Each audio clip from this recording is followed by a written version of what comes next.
ચાલુ છે ચાલો દેખાતો નહીં 198 બુકમાં અને તમારા મટીરીયલમાં 14 નંબરનો દાખલો કાઢો બધાય બલદેવ વાળો દાખલો ખોલવાનો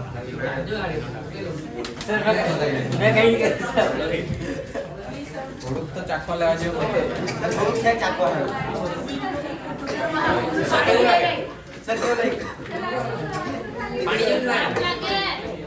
આ વિડિયો રેકોર્ડ કરો તમે શાંત રહ્યો તો ફટાફટ પતી જાય મગજમારી નહીં કરો ચાલો જરા કોશિશ પહેલો બતાય દાખલો બલદેવ વાળો દાખલો હવે અવાજ નહીં કરતા બિલકુલ સ્ટાર્ટ કરીએ જોજો દાખલો થોડો કડવીતરો છે એટલે પાછો જોઈ લે બલદેવના તારીખ 31/3/2016 ના રોજના કાચા સરવૈયા અને વધારાની માહિતી પરથી તેના વાર્ષિક હિસાબો તૈયાર કરો આના જેવો સેમ એક સાજનનો દાખલો છે સાજન લિમિટેડ નામનો અને તે તમારે જાતે ગણવાનો ચાલો હવે આપણે ક્યારે બી દાખલો સ્ટાર્ટ કરીએ ને સૌથી પહેલા તમારે શું કરવાનું ખબર આની લીટી પાડી દેવાની એટલે તમારી રકમ ખોટી નહીં લખાય એના પછી ચેક કરવાનું કે કોઈ નફો આપેલો છે કે નહીં તમે જમા બાકી પર જો તો વેપાર ખાતું ડાયરેક્ટ આપી દીધેલું છે દેખાય બધાને વેપાર ખાતું આપી દીધેલું એનો અર્થ એવો કે તમારે વેપાર ખાતું બનાવવાની જરૂર નથી પણ વેપાર ખાતું બનાવવાની જરૂર નથી એ નક્કી થઈ ગયું પછી તમારે હવાલો વાંચવાનો હવાલો જો પહેલું વેપાર ખાતું તૈયાર કર્યા પછી માલુમ પડ્યું કે બલદેવે અંગત ઉપયોગ માટે 7500 નો માલ ઉપાડ્યો જો મેં માલ ઉપાડું ધંધામાંથી તો એ શું કહેવાય ઉપાડ અને ઉપાડથી માલ જાય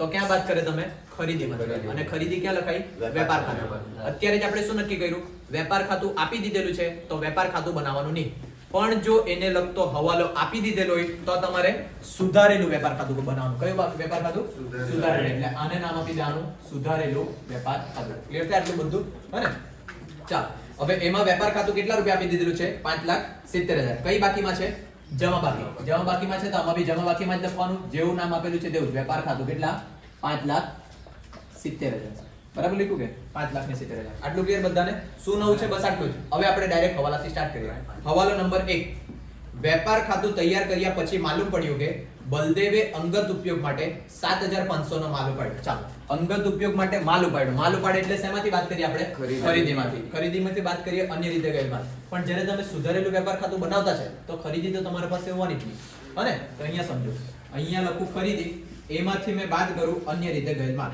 તો આ જો અન્ય રીતે ગયેલ માલ મેં 50 રૂપિયા અહીંયાથી બાદ કરું અને એના જગ્યા મેં એની જમા બાજુ પર એન્ટ્રી આપું ને તો બી સાચું કહેવાય કેમ ક્લિયર ખબર પડે જોજો અહીંયા ધારો કે અહીંયા ઉધાર બાજુ 5,000 રૂપિયા અહીંયા જમા બાજુ 1,000 રૂપિયા હવે મેં ટોટલ મારું એટલે 5,000 અહીંયા બી ટોટલ 5,000 આવવાનું તો બાકી કેટલી આવશે 4,000 આવવાની આટલું ક્લિયર બધાને હજુ થોડુંક એક સ્ટેપ વધારો બરાબર જો અહીંયા 6,000 રૂપિયા હોતે સમજી લેજો એક જ વખત સમજાવો 6,000 માંથી મેં 1,000 માઈનસ કરીને અહીંયા 5,000 લાવ્યો છે આટલું ખબર પડે બધાને 6,000 માંથી 1,000 માઈનસ કર્યું 5,000 અહીંયા બી 5,000 આ 5,000 અને એ બાદ કરીને પછી કેટલા આવવાના તમારા 5,000 આમે અહીંયા 1,000 લખ્યા નહીં આટલું ક્લિયર બધાને અને હવે મેં 1,000 અહીંયાથી માઈનસ કરું તેના જગ્યા બીજી બાજુ લખું અહીંયા લખી દે 1,000 આટલું બસ આખું હરકું સ્ટાર્ટિંગ થી કે તો તમને વધારે ખબર પડે પૂછોઈ રહે દેવું પેલા વેપાર ખાતામાં જ બતાવ્યું કર્યા કરે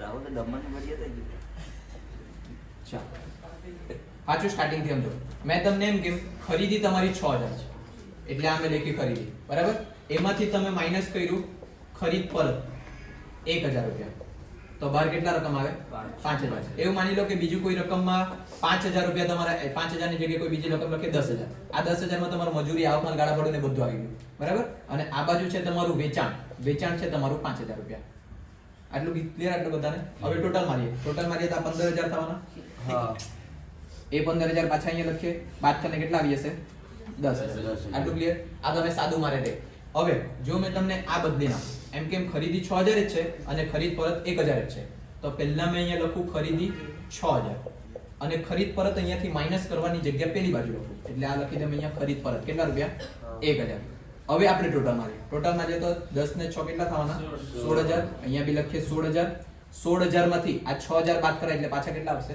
10,000 એટલે તમે આમાંથી બાદ કરો અથવા જમા બાજુ લખો બંનેનો જવાબ સરખો જ આવે ક્લિયર ખબર પડે આટલું એના કારણે જો કોઈ ખાતામાં કોઈ બાજુ બાદ કરવાનું હોય અને બાદ કરવા માટે તમારી પાસે હેડિંગ નહીં હોય તો એને કઈ બાજુ લખવાનું વિરુદ્ધની બાજુ એટલે કોઈ વખત અહીંયા બી તો બાદ કરવામાં આવી શકે એનું બાદની જગ્યાએ ક્યાં લખવાનું તમારે વિરુદ્ધની બાજુ ક્લિયર આટલું બધાને અને યાદ રાખી લેજો અત્યારે કારણ નહીં ખબર હોય તો કઈ વાંધો નહીં અત્યાર માટે, એ બધું 12માં વ્યવસ્થિત ખબર પડશે તમને જ્યારે તમે કન્ટિન્યુ વાર્ષિક હિસાબ જ ભણ્યા કરે. અને અત્યારે તમને નથી આવડતા વાર્ષિક હિસાબ, વિડિયો 10-50 વખત જો. ચાલો હવે પહેલો સવાલ. વેપાર ખાતું તૈયાર કર્યા પછી માલુમ પડ્યું કે બલદેવે અંગત ઉપયોગ માટે 7500 નો માલ ઉપાડ્યો. ચાલો માલ ઉપાડ્યો એટલે અન્ય રીતે ગયેલ માલ અહીંયાથી બાદ કરવાનું. બાદ કરવા માટે રકમ નથી તો કઈ બાજુ લખો? હવે જમા બાજુ. હવે જમા બાજુ શું લખવાનું? ઉપાડથી ગયેલ માલ. કેટલાનો માલ ગયો ઉપાડથી? 7500. ચાલો આ પહેલી એન્ટ્રી. બીજી એન્ટ્રી ક્યાં આપવાની? ઉપાડ કર્યું છે એટલે ઉપાડ તમારો વધે તો ઉપાડની અંદર પ્લસ કરવાનું. પણ સૌથી પહેલા મૂડી મુદ્દા પડે. મૂડી 7,50,000. અહીંયા લખીએ મૂડી 7,50,000. નીચે ચેક કરી લેવું કોઈ જગ્યાએ મૂડી પર વ્યાજ છે? સેકન્ડ નંબર જ છે, મૂડી પર વ્યાજ 5%. જોજો બોર્ડ પર કેમ પૂછ્યું તે. મૂડી લખી દે પ્લસ એમાં શું કરવા પડે તમારે? મૂડી પર વ્યાજ. એટલે આપણે જગ્યા છોડી મૂકીએ પછી આગળ વધીએ. ક્લિયર? આટલું અજય શાંતિ રાખજે. અને પહેલા મૂડી 7,50,000 આપી છે, એની નીચે તમારું ઉપાડ આવે. પણ ઉપાડની એન્ટ્રી આપવા પહેલા આપણે મૂડી પર વ્યાજ જોઈ લીધું છે અને એની ખાલી જગ્યા છોડી છે. અત્યારે એની એન્ટ્રી આપતા નથી. બરાબર? એમાંથી શું માઈનસ થાય? ઉપાડ. ઉપાડ પર વ્યાજ છે? આકાશ શાંતિ રાખ. ઉપાડ પર વ્યાજ છે હવાલામાં કોઈ જગ્યા નથી. હા ને? ચાલો આ ઉપાડ લખીએ. ઉપાડ તમારું કેટલું હતું તો? 45,000. વોટ પર જોજો. પહેલા ઉપાડ કેટલું હતું? 45,000. પછી એક્સ્ટ્રા લઈ ગયો કેટલું? 7,500. તો આ ઉપાડ વધી જાય. આપણે આટલું 45 નું ઉપાડ કરેલું હતું, હજુ લઈ ગયો એટલે વધારો. પ્લસ કરીએ અહીંયા વધારો. કેટલાનો વધારો થયો? 7,500 નો. ટોટલ મારો કેટલા થાય? 52,500. આ પહેલા હવાલાની એન્ટ્રી ક્લિયર થઈ. પહેલું તમે ખરીદીમાંથી બાદ કર્યું અને બીજું ઉપાડમાં પ્લસ કર્યું. હવે આગળ વધો. એ જ હવાલામાં બીજું કઈ કીધું છે સાથે? જેના ચોપડામાં નોંધ થઈ નથી. આગળ આવક માલ ગાળા ભાડું 3,750 ચૂકવવાનું બાકી છે. ચાલો ચૂકવવાનું બાકી એટલે આવક માલ ગાળામાં પ્લસ. આવક માલ ગાળા ભાડું ક્યાં આવે? વેપાર ખાતાની ઉધાર. અહીંયા પ્લસ કરવાનું છે એટલે મેં અહીંયા ડાયરેક્ટ બી લખી શકું. ક્લિયર ખબર પડે? માઈનસ નો હોય તો જ વિરોધી બાજુ જાય. એટલે અહીંયા લખીએ પહેલા ચૂકવવાનું બાકી આવક માલ ગાળા ભાડું. કેટલા રૂપિયા? 3,500. કેટલા છે? 3,750. 3,750. અને મેં આવક માલ ગાળા ભાડું તમને જોવા બી નહીં કીધું ઉપર છે કે નહીં. કેમ? કેમ કે વેપાર ખાતું આપી દીધેલું છે એટલે બધું એની અંદર આવી જ ગયેલું છે. પણ આટલી વસ્તુ ખબર. એટલે આ 3,750 લખ્યા. આની બીજી એન્ટ્રી ચૂકવવાનું બાકી એટલે ધંધા માટે દેવું. દેવું હોય તો ક્યાં લખાય? મૂડી દેવા બાજુ. થોડીક અહીંયા જગ્યા રાખવાની. ચૂકવવાનું બાકી ગાળા ભાડું કેટલા રૂપિયા? 3,750. ચાલો આગળ સેકન્ડ હવાનું. મૂડી પર 5% વ્યાજ. ચાલો આપણે જગ્યા રાખી છે. મૂડી આટલી છે, એના કેટલા ટકા કાઢીએ? 5%. કાઢો.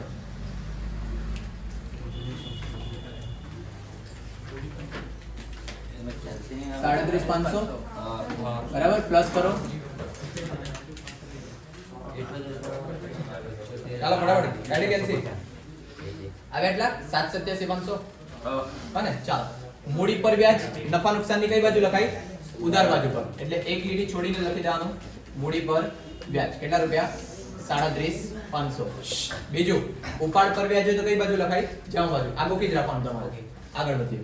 મૂડી પર વ્યાજ પૈતું પછી બેંક ઓવરડ્રાફ્ટ નું વ્યાજ ₹750 ચૂકવવાનું બાકી. ચાલો બોર્ડ પર ચૂકવવાનું બાકી એટલે સૌથી પહેલા ખબર પડી જાય શું કહેવાય? તમારું દેવું. દેવું એટલે મૂડી દેવા બાજુ લખી દે. ચૂકવવાનું બાકી બેંક ઓવરડ્રાફ્ટ વ્યાજ. આકાશ કેટલા રૂપિયા બાકી છે? બેંક ઓવરડ્રાફ્ટ ના ચૂકવવાનું બાકી વ્યાજ કેટલા રૂપિયા બાકી? શું થયું? બોલ નહીં કોણ? કન્ફ્યુઝન. યાર બોલ નહીં તો. 3,750 છે. 3,500. નહીં એ તો આ છે. આવક માલ ગાળા ભાડું 3,750. એના પછી આપણે આગળ મૂડી પર 5% વ્યાજ. તે આના ગાળા. ચાલો બંધ થાવ. જો ચૂકવવાનું બાકી બેંક ઓવરડ્રાફ્ટ વ્યાજ એક તો પહેલા દેવું અને બીજી એન્ટ્રી આપવાની. બીજી એન્ટ્રી આપવાની તો તમે હોદે ને તો બેંક ઓવરડ્રાફ્ટ અહીંયા જ લખાય. અને બેંક ઓવરડ્રાફ્ટ એટલે દેવું. હર્ષ એમાં કઈ એટલું હસવાની વાત નહીં મળે. સવાલ તમને પૂછ્યા તો આવડે જ. આમ તો કોઈ પૂછું? હા સર પૂછો મને. ચાલો પતી જાય. એમાં હું પૂછવામાં હું થાય? અહીંયા જોઈ લો બીજી એન્ટ્રી આપવાની વાત કરીએ. આ જે છે એક તો ચૂકવવાનું બાકી અહીંયા લખાઈ ગયું. એના પછી ચૂકવવાનું બાકી એટલે તમારા ધંધા માટે શું કહેવાય? નુકસાન. નુકસાન હોય તો નફા નુકસાન ખાતાની ઉધાર બાજુ. એટલે અહીંયા લખીએ ચૂકવવાનું બાકી ઓવરડ્રાફ્ટ વ્યાજ. કેટલા રૂપિયા? 750. ચાલો આગળ. એ પૈતું હવાલો નંબર ચોથો. ચોથા આવ્યો ને? દેવાદાર પાસેથી મળેલ 22,500.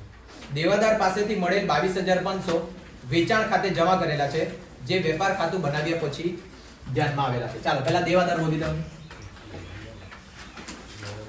દેવાદારોની આપેલું હોય તો ગ્રાહકો આપેલું છે, બરાબર? 2,25,000. 2,25,000 ધ્યાનમાં રાખવાનું. દેવાદારો એટલે જ કોણ? ગ્રાહક.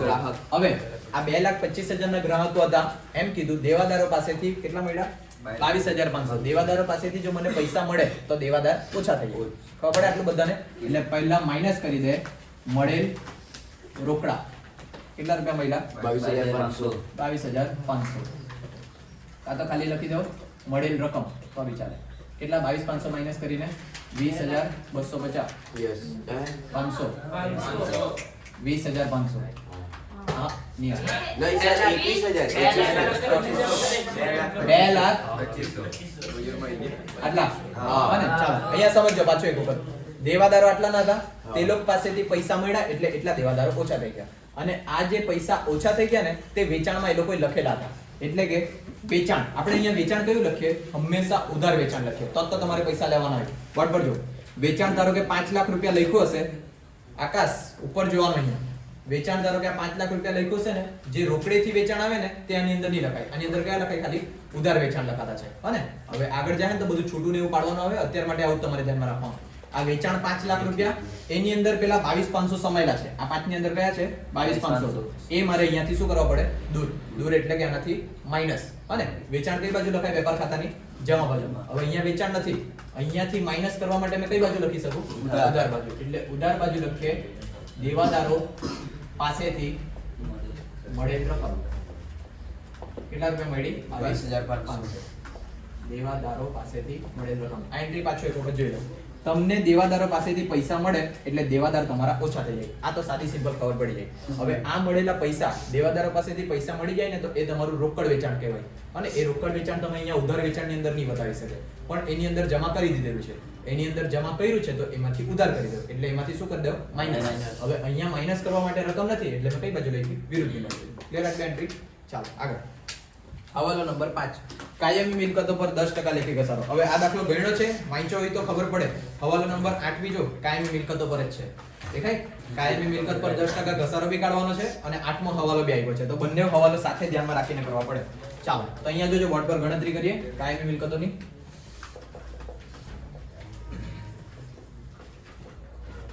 ચાલો ઘસારો કેટલા ટકા? 10%. હવે કાચા શ્રેયમાં હોય તો કાયમી મિલકત આવી કેટલા રૂપિયા? 6,75. જોજો બોર્ડ પર. કાયમી મિલકતો છે તમારી 6,75,000. જે એન્ટ્રી ખબર પડે તે આપતા જાય. આ 6,75,000 ક્યાં લખાય? પહેલા તો કાચા શ્રેયમાં મિલકત દેના બાજુ કાયમી મિલકતો કેટલા? 6,75,000. પછી આગળ જોઈએ. હવે હવાલો નંબર પહેલા તો 8 જો. 8 માં એવું કીધું છે તાલીમ નહીં જોયેલા પગ કોઈ દિવસ. ચાલો નંબર 8 માં જો 30,000 ની કાયમી મિલકત 22,500 માં તારીખ 1/10/15 ના રોજ રોકડેથી વેચેલ છે. ચાલો આ વસ્તુ સમજો. 6,75,000 ની તમારી મિલકત હતી, તેમાંથી તમે કેટલી વેચી દીધી? 30,000 ની. હવે એ 30,000 ની વેચી કેટલામાં? 22,500. આટલી ગુસ્સે બધાને. તો પહેલા તો તમારો સવાલ કે તમારી મિલકત કેટલી ઓછી થઈ જાય? તે કેટલી ઓછી થાય? 30,000. કેમ કે જેટલી વેચાય તેટલી તમારી ઓછી થવાની. તો આ 6,75 હતી, એમાંથી માઈનસ કરી દે વેચાણ. કેટલું વેચાણ થઈ ગયું તમારું? 30,000. જો કેટલામાં વેચાય ને તે મહત્વનું નથી, પહેલા કેટલી મિલકત ઓછી થઈ જાય તે જોવાનું છે. એટલે અહીંયા કેટલા બચવાના? 6,45,000. જો આ હરકું ઉદાહરણ આપું ને તો અહીંયા જો આ ટોટલ મારી 3 પેન છે 5,000 ની છે. સમજો 30 રૂપિયાની છે. આ ટોટલ 90 રૂપિયાની મારી પેન છે, પણ મારી 30 મોંઘી લીધી. હા ને ચાલો આ 30 રૂપિયા વાળી પેન છે. હા ને એટલે ટોટલ મારી મિલકતની વેલ્યુ કેટલી છે? 90. હવે આમાંથી મેં કોઈ બી એક પેન 5 રૂપિયામાં વેચી દે, તમારી મિલકત કેટલી ઓછી થાય? 30 રૂપિયાની ઓછી થાય. 5 ની નહીં ઓછી થાય, 30 ની ઓછી. મારી તો ઓછી 30 ની થઈ ગઈ ને, એટલે મારા પર તો કેટલી બચવાની? ખાલી 60 ની. તે જ આ વસ્તુ મેં કરી છે. પડે ખબર? પાછું જો આ 30 90 રૂપિયાની મિલકત છે મારી, એમાંથી કોઈ બી એક મિલકત મેં 5 રૂપિયામાં વેચું તો 5 રૂપિયા ઓછા નહીં થાય મારા, ટોટલ 30 રૂપિયા ઓછા થઈ જાય. એ જ સેમ વસ્તુ અહીંયા કરી. 6,75,000 ની મિલકત છે, એમાંથી મેં 30,000 ની વેચી દીધી, તો હવે મારા પર કેટલી છે? 6,45,000. આ જ કન્ડિશન છે આટલું. ખબર પડે? હવે જો આગળ વધીએ. એની અંદર પછી કેટલામાં વેચી તે જો 22,500 માં. કઈ તારીખે વેચી? 1/10/15. જોજો અહીંયા લખું વેચાણ કર્યું તમે 30,000 ની મિલકતનું. કેટલામાં? 22,500 માં. તે બી કઈ તારીખે? 1/10/15. ચાલો તો હવે ખાલી આટલા જ મિલકતની ગણતરી કરી આપણે પહેલા. બોર્ડ પર ધ્યાનથી જોજો. આ જ એક સૌથી હાર્ડ જેવું છે. જો ખબર પડી ગઈ તો સારું. અને આઉટ સેમ આવશે 12માં પ્લાન્ટ અને યંત્રો વાળું, જે સૌથી હાર્ડ. ચાલો વેચાણ 30,000 ની મિલકત નું કર્યું એટલે મેં પહેલા અહીંયા લખી દીધું 30,000 ની કાયમી મિલકત. એમાંથી પહેલા શું માઈનસ થાય આપણો ઘસારો. હવે ઘસારો બાદ કરતી વખતે 30,000 પર કેટલા ટકા લેખે? 10% લેખે. પણ મહિના ગણવા પડે. કેમ મહિના ગણવા પડે? વચ્ચે વેચે છે એટલે. હને? તો તમે તમારું વર્ષ ક્યારે સ્ટાર્ટ થાય? આપણે તારીખ આવી છે 31/3/16 પૂરું થયું તો 1/4/15 સ્ટાર્ટ થશે. 1/4/15 થી તમે મિલકત રાખી છે ક્યાર સુધી? 1/10/15 સુધી. કેટલા માસ થાય? 6 માસ. એટલે તમારે આની ઉપર ઘસારો કાઢવાનો 6 માસમાં. કેટલા આવે? 1500. ચાલો 30,000 માંથી 1500 માઈનસ કરો. 28,500. હને? ચાલો 3000 નથી. 30,000 માંથી 1500 માઈનસ કર્યા. આ શું માઈનસ કર્યું તમે? ઘસારો. શું માઈનસ કર્યું? આ ઘસારો. આ ઘસારો માઈનસ કર્યો એટલે હવે તમારી કિંમતની વેલ્યુ કેટલી છે? 28,500. હવે જો 28,500 ની વસ્તુ મેં વેચું કેટલામાં? 22,500 માં, તો મને નુકસાન જાય. કેટલાનું? 6,000. આટલું ખબર પડે ગણતરી બધાને? સાદી સિમ્પલ એકદમ. હને? એટલે કે આ જે પેનની વાત કરતા હતા 30 રૂપિયાની પેન જે મેં વાપરી તે પહેલા ઘસારો માઈનસ કરવાનો. ધારો કે 5 રૂપિયા જેટલો મેં વાપરી દીધી છે, એ ઘસારો માઈનસ કર્યો તો 25 રૂપિયાની કિંમત થઈ. હવે એ 25 રૂપિયાની વસ્તુ મેં 5 રૂપિયામાં વેચું તો 20 રૂપિયાનું મને શું થાય? નુકસાન. એમ તમે દેખીતી રીતે કેટલું નુકસાન લાગે? 25 રૂપિયાનું, કેમ કે 5 માં વેચ્યું મેં, પણ 5 રૂપિયા જેટલું તો મેં વાપરી દીધેલું છે. ક્લિયર થયું આટલું બધાને? એટલે પહેલા જે વેચ્યું છે તેનો ઘસારો માઈનસ કરો, પછી જે કિંમત આવે તેમાંથી વેચાણ કિંમત માઈનસ કરો એટલે તમને મળે નુકસાન. તો હવે જોજો, આ 6,000 ના નુકસાનની એન્ટ્રી આપવાની. આ વેચાણ કર્યું છે રોકડેથી કર્યું હોય તો જોઈ લો. 30,000 ની મિલકત રોકડેથી વેચી, દેખાય બધાને? છેલ્લે કીધેલું છે રોકડેથી વેચ્યું એટલે આની એન્ટ્રી આપવાની, અને ત્રીજી કઈ એન્ટ્રી આપવાની? તમારે ઘસારા એન્ટ્રી જોવો. પહેલા આ નુકસાન થયું. નુકસાન થાય એટલે ક્યાં લખાય? નફા નુકસાન ખાતાની ઉધાર બાજુ. કાયમી મિલકતના વેચાણની ખોટ. કેટલા રૂપિયાની ખોટ ગઈ? 6,000. પછી બીજું, મેં વેચ્યું 22,500 માં, એટલા પૈસા મારી પાસે આવે. મારી પાસે પૈસા આવે એટલે શું વધે? રોકડ શિલ્લક. એટલે અહીંયા મિલકત નાણા બાજુ પહેલા હોદો રોકડ શિલ્લક 22,500. ચાલો એ વૈધી પ્લસ કરીએ કાયમી મિલકતનું વેચાણ. કેટલાનું? 22,500. એટલે આ કેટલી થઈ જશે? 45,000. આ બીજી એન્ટ્રી ક્લિયર. પછી ત્રીજી આપવાની છે ની ઘસારાની. ઘસારો ક્યાં લખાય? નફા નુકસાન ખાતાની ઉધાર. કાયમી મિલકતો પર ઘસારો. ચાલો જોજો અહીંયા મેં અહીંયા રકમ લખતો છે 1500. કેમ અંદર લખી? કેમ કે આ એક પેનની વાત થઈ. હવે બીજી પેન છે તેને તો મારે ઘસારો કાઢવાનો કે, એટલે બીજી પેન એટલે કેટલી બચી છે? 6,45. એમાંથી માઈનસ કરો ઘસારો. કેટલા ટકાનો? 10%. આના 10% કાઢો એટલે 64,500. માઈનસ કરીને બાર રકમ લખાવો. 5,58,50. 5,80,500. તું મોડે નહીં બોલવાનું. એમ દીપેન. ચાલો આટલું ક્લિયર બધાને? હવે એ બીજો ઘસારો લખો અહીંયા પ્લસ. પ્લસ કેટલો ઘસારો? 64,500. પ્લસ કરો એટલે આ કેટલા આવી જવાના? 66,000. બરાબર છે? ટોટલ વધ્યું. કાઈ ક્લિયર આ વસ્તુ? અને એટલે સમજો, પહેલા જે વેચ્યું તે પેનનો ઘસારો અને જે બચેલી છે તે પેનનો ઘસારો, એમ કરીને ટોટલ ઘસારો થાય આપણો. આ બંનેની એન્ટ્રી છે. હવે આ પરફેક્ટ તમારે કરવાનું, અને સારું એવું છે સમજાયેલું તેવું. વિડિયો જોઈ લેજો એટલે પાછું ક્લિયર થઈ જાય તમને. હને? ચાલ આગળ. હવે 5મો અને 8મો પૈદો ને 6ઠ્ઠો 7મો બાકી. ચાલો 6ઠ્ઠો જો. નહીં નોંધેલ ઉધાર ખરીદી. આ તો એકદમ સાદો હવાલો. નોંધવાની બાકી ખરીદી હોય તો ખરીદીમાં પ્લસ અને લેણદારમાં પ્લસ. પણ અહીંયા ખરીદી નથી એટલે ડાયરેક્ટ લખીએ. નહીં નોંધેલ ખરીદી. કેટલાની? 12,000. ચાલો આ પહેલી એન્ટ્રી. બીજી એન્ટ્રી કે આપવાની? લેણદારોમાં પ્લસ. તો લેણદારો હતો વિરુદ્ધ બાજુ ક્યારે? જ્યારે માઈનસ કરવાનું. હને? લેણદારો એટલે શું નામ આપ્યું છે? વેપારીઓ. એટલે કાઉન્સમાં લખી દો વેપારીઓ. કેટલા રૂપિયાના? 3 લાખ. ચાલો એમાં પ્લસ કરીએ નહીં નોંધેલ ખરીદી. કેટલાની? 12,000. પ્લસ કરીને કેટલા? 3 લાખ અને 12,000. ચાલો આગળ હવાલો નંબર 7. આગથી બળી ગયેલ માલ. કેટલાનો? 22,500. વીમા કંપનીએ 90% રકમ દાવો મંજૂર કર્યો. ચાલો વોટ પર આગમાં બળી ગયેલ માલ. કેટલાનો માલ બળી ગયો? વાત બંધ કરજો પાછળ છોકરાઓ. 22,500 નો માલ બળી ગયો. 90% વીમા કંપની મંજૂર કર્યા. માઈનસ 90% વીમા કંપની. કાઢો આના 90%. 20,500 250. હવે માઈનસ કરો 2,250. જોજો તમારો માલ આગમાં બળ્યો 22,500 દીપેન. એમાંથી વીમા કંપની આટલા પૈસા તમને આપશે તો બાકીનું શું કહેવાય તમારું? નુકસાન. 3.5 ની એન્ટ્રી આપીએ. સૌથી પહેલા આ નુકસાન. નુકસાન ક્યાં લખાય? નફા નુકસાનની ઉધાર. અહીંયા લખીએ આગમાં બળી ગયેલ આગથી થયેલ નુકસાન વગર શાંતિથી આગથી થયેલ નુકસાન કેટલાનું 2250 આ પહેલી એન્ટ્રી. બીજું વીમા કંપની પાસેથી તમારે પૈસા લેવાના એટલે તમારા માટે શું કહેવાય લેણું વિધો મિલકત લેણા બાજુ વીમા કંપની કેટલા રૂપિયા 20250 અને આગમાં તમારો માલ બળી જાય એટલે અન્ય રીતે ગયેલ માલ એટલે ખરીદીમાંથી માઇનસ. ખરીદી નથી તો માઇનસ કરવા માટે કઈ બાજુ લખવાનું જમા બાજુ વિરુદ્ધ બાજુ. આગમાં બળી ગયેલ માલ કેટલા રૂપિયા 22500 હવાલા પૂરા બધા ચાલો હવે જે એન્ટ્રી બાકી તેની એન્ટ્રી આપી ચલો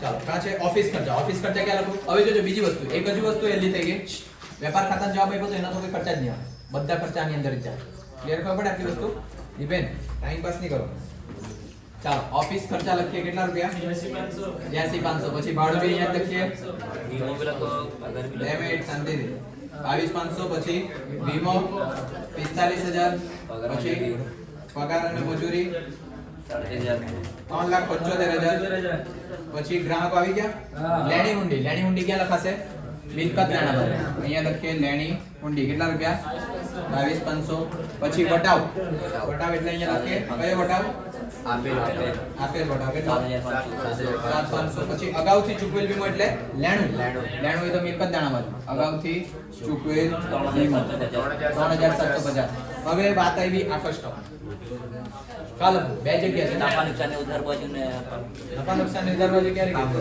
કીધું હા પાકા સરેમાં બે એન્ટ્રી આવે વેપાર ખાતાની જમા બાજુ અને પાકા સરેમાં મિલકત દેણા બાજુ હને અવાજ બંધ કરો અહીંયા સાંભળો વેપાર ખાતાની જમા બાજુ આખો સ્ટોક અને પાકા સરેમાં મિલકત દેણા બાજુ આ બે એન્ટ્રી આવે પણ જો તમને નફો આપી દીધેલો છે એટલે એનો અર્થ થાય કે આની અંદર તમારો આખો સ્ટોક સમાઈ ગયેલું છે બીજી કેવી રીત નફો પડે આખો સ્ટોક અહીંયા કઈ બાકીમાં છે ઉધાર બાકીમાં આખો સ્ટોક જો ઉધાર બાકીમાં હોય તો વેપાર ખાતામાં તો આવે જ નહીં કેમ કે એ તો જમા બાજુમાં અને બીજી જગ્યા ક્યાં હોય છે તમારી મિલકત લેણા બાજુ એટલે અહીંયા લખે આખો સ્ટોક આવું એક વખત સમજાયું છે આગળ કેટલા રૂપિયા 45,000 પેલી ચોખ્ખી ખરીદી આપેલી હતી ત્યારે રોકડ સિલક આવી ગઈ વેચાણ વિતરણ ખર્ચા નફા નુકસાન ખાતાની ઉધાર બાજુ 1,20,000 પછી બોનસ એ બી અહીંયા લખીએ 18,750 ચાલો જમા બાજુ પર આવ્યું વેપાર ખાતું મૂડી આવી ગયું બેંક ઓવરડ્રાફ્ટ દેવું કહેવાય મૂડી દેવા બાજુ લખીએ બેંક ઓવરડ્રાફ્ટ 18,000 વેપારી આવી ગયા દેવી હુંડી બી અહીંયા જ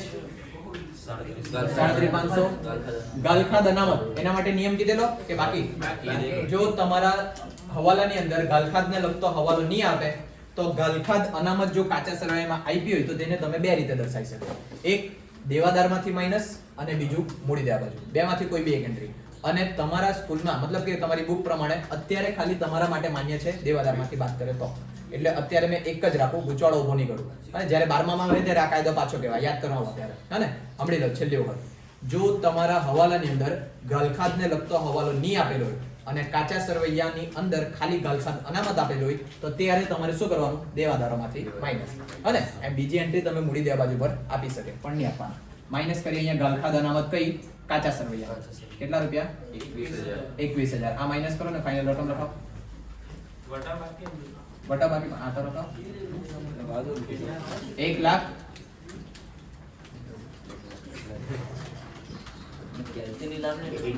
કેટલા 1 લાખ ચાલો હવે આ થઈ ગયું લાસ્ટ બાકી નહીં વટાવ કઈ બાજુ નફા નુકસાન ખાતાની જમા બાજુ જો ઉભા રહેજો મળેલ વટાવ છે જમા બાકીમાં આપેલો એટલે 10,500 અને એક લાસ્ટ ચૂકવવાના બાકી એટલે ધંધા માટે દેવું મૂડી દેવાનું 3,000 ચૂકવવાના બાકી ઓફિસ ખર્ચ 3,000 જો બીજું કઈ નહીં આવડે તો આ બધી નાની એન્ટ્રી તો આવડવા જોઈએ તમને હને ટોટલ મારીએ ફટાફટ 6 લાખ પૂરા ચાલો અહીંયા લખીએ 6 લાખ અહીંયા બી લખીએ 6 લાખ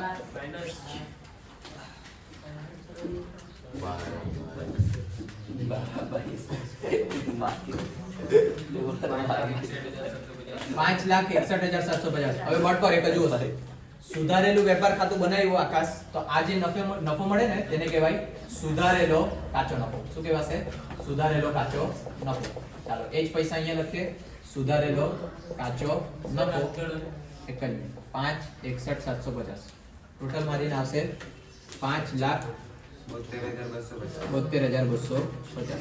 વાવ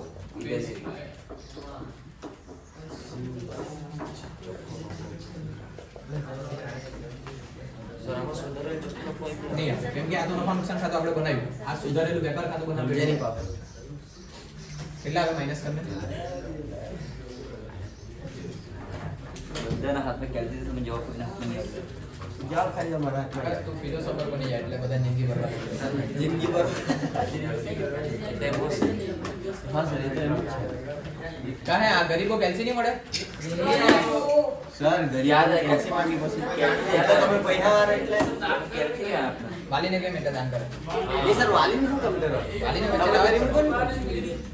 કેટલા આવ્યા?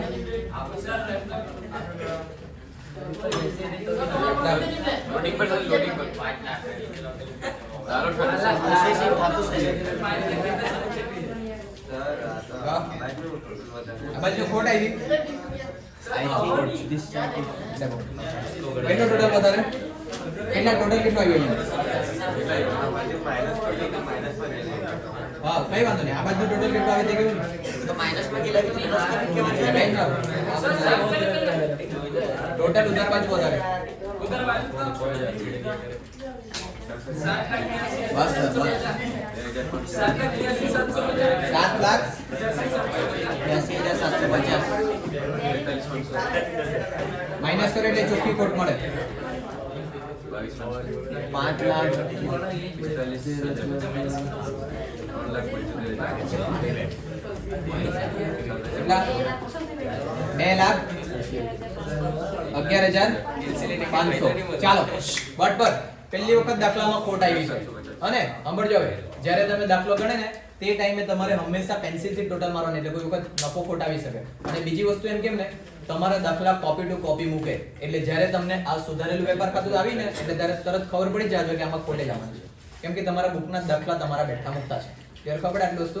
અને એક્ઝામ એટલે ગણેલું હોય સુધારેલું વેપાર ખાતું આવ્યું એટલે તરત ખબર પડવા જોઈએ ચોખ્ખી ખોટ આવશે તમારી. અને ચાલો આ ખોટ આવે ત્યારે તમારે અહીંયાથી માઈનસ કરવાનું. એમ તમે ચોખ્ખો નફો પ્લસ કરતા અહીંયા માઈનસ કરીએ ચોખ્ખી ખોટ. કેટલાની ખોટ આવી? 2,11,500. ચાલો હવે ઉપર સાદું રૂપ આપીએ.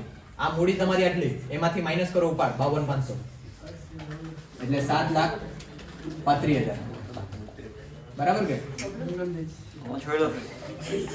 બરાબર કે ખોટું? 7,87,500 માંથી 52,500 માઈનસ કરો 7,35,000 આવે. અને 7,35,000. એમાંથી ખોટ માઈનસ કરો 2,11,500. 5,23,500 5,23,500. મારો જેમ ટોટલ બંને બાજુ જોઈ લે. આ ચાલો ટોટલ નોર્મલ કેટલી ટાઈપ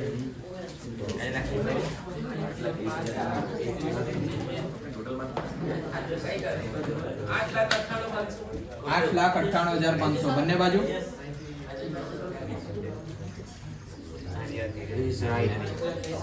થઈ ગયા તો કે યાર